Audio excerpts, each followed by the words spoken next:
আমার ছেলে ব্যবহারিস না, আমার ছেলে আমার ব্যবহারিস না। আমার ছেলে গত 5 তারিখে 5 আগস্ট 2024 সাল সকালবেলা চিটাগাং রোড থেকে মিছিল করতে করতে যাত্রাবাড়ি পর্যন্ত আসে, আয়সা আর ফেরত যায় নাই। ওকে আমরা বহুত জায়গায় খুঁজেছি, ওর সাথে যে বন্ধু বান্ধবরা আসছিল সবাই ফেরত গেছে। সবার কাছ থেকে তদন্ত নিছি, খবর নিছি, তারা বলছে ও মিছিলে গেছে। সে থেকে পর্যন্ত তারে খুঁজে পাই না। তারে খুঁজতে খুঁজতে আমরা সোনারগাঁ থানায় জিডি করি, 2500 সেনা ক্যাম্পে অভিযোগ করি, বিভিন্ন পেপার পত্রিকায় নিউজ দেই, সময় চ্যানেলে নিউজ করি, ঢাকা মেডিকেলের মর্গে কয়েকবার আসছি।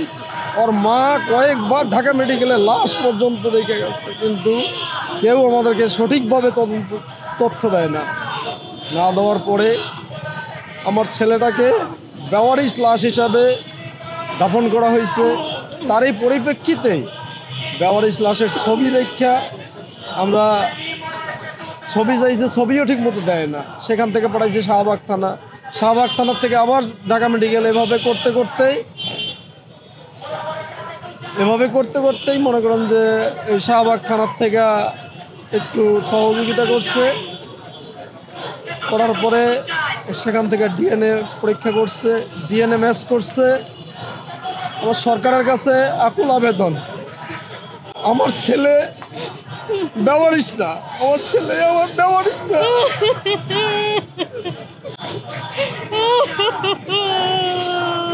আমি বাবা এখনো বাইসা আছি, আমার বাড়ি ঘর আছে, আমার সব কিছু আছে, কিন্তু আমার ছেলেটা নেই।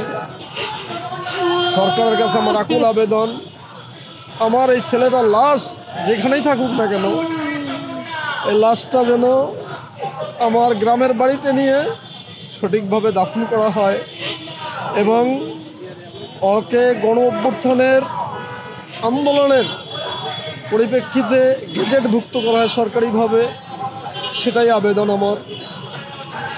আমি সরকারের কাছে এতটুকুই আবেদন করি। দীর্ঘ দেড় বছর পর আমার যে ভাই, যেই ছয়টা লাশ ঢাকা মেডিকেল মর্গে ছিল, 1 বছর পর যাদেরকে 1 বছরও শনাক্ত করা যায়নি ঢাকা মেডিকেল কলেজ মর্গে থাকা অবস্থায়, তাদের লাশ 1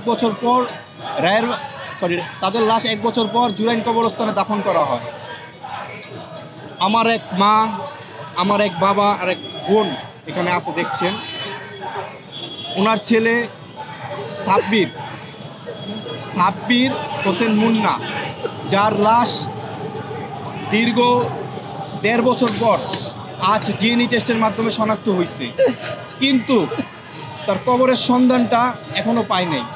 তাকে জুরাইন কবরস্থানে দাফন করা হয়েছে, তাকে সহ 6 জনকে দাফন করা হয়েছে। এই ইন্টিরিম সরকারকে বলবো, বিগত 1.5 বছর পর কেন আমাদের ভাইদের লাশ 1.5 বছর পর কেন শনাক্ত হবে? এই ব্যর্থতার দায় কে নিবে? এই ব্যর্থতার দায় আপনারা নেবেন। এবার আমি আমার কথায় আসি। আমার ভাই শহীদ মোহাম্মদ সোহেল রানা, যার শেষ দেখাটুকু আমরা দেখতে পারি নাই, 1 মুঠো মাটিও কবরে দিতে পারি নাই পরিবারের কেউ। এমনকি রায়ের বাজার বুদ্ধিজীবী কবরস্থানে 4 নম্বর ব্লকে 114টা কবর, আজও জানি না ভাইয়ের কবর কোনটা। আমার ভাই সহ রায়ের বাজার বুদ্ধিজীবী কবরস্থানে 4 নম্বর ব্লকে যারা বেওয়ারিশভাবে অজ্ঞাত পরিচয়ভাবে শুয়ে আছে, তাদের সবার ছিল পিত্ত পরিচয়, ছিল পরিবার। স্বৈরাচার সরকারের কারণে তাদেরকে বেওয়ারিশভাবে দাফন করা হয়েছে। তারা কেউ বেওয়ারিশ না, তারা সবাই ওয়ারিশ, তাদের সবার আছে পিত্ত পরিচয়।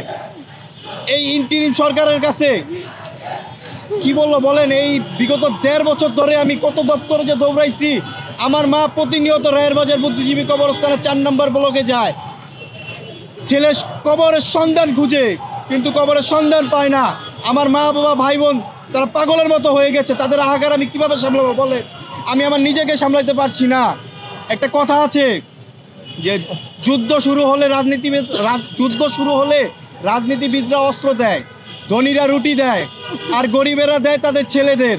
আর যুদ্ধ শেষ হলে রাজনীতিবিদরা হাত মেলায়, আর ধনীরা রুটির দাম বাড়ায়, আর গরিবেরা খুঁজে তাদের ছেলেদের কবর। তার জলজ্যান্ত প্রমাণ আমরা আজও খুঁজে পাই নাই নিজের ভাইয়ের কবর। কি বলবো বলেন? আমাদের ভাইদের রক্তের উপর দাঁড়িয়ে যে ইন্টারিম সরকার, তারা এই দেড় বছর কি করেছে বলেন? এই 1.5 বছরে কেন আজও আমাদের ভাইদেরকে ডিএনএ টেস্টের মাধ্যমে শনাক্ত করা হলো না? আজও কেন আমাদের ভাইরা রায়ের বাজার বুদ্ধিজীবী কবরস্থানের 4 নম্বর ব্লকে এবং জুরাইনে বেওয়ারিশভাবে শুয়ে আছে? এই রাষ্ট্র আমাদের জন্য কি করেছে বলেন? এই রাষ্ট্র আপনাদের মিডিয়ার সামনে বড় বড় ভাষণ দিতে পারে, তারা মিডিয়ার সামনে অনেক কথা কয়, কিন্তু বাস্তবে তার কোনো কার্যক্রম আমরা দেখতে পারি না। আর যে খুনি হাসিনা, এবার খুনি হাসিনার কথা বলি। আমার ভাই 18 জুলাই বাসার থেকে বের হয়, শহীদ মোহাম্মদ সোহেল রানা।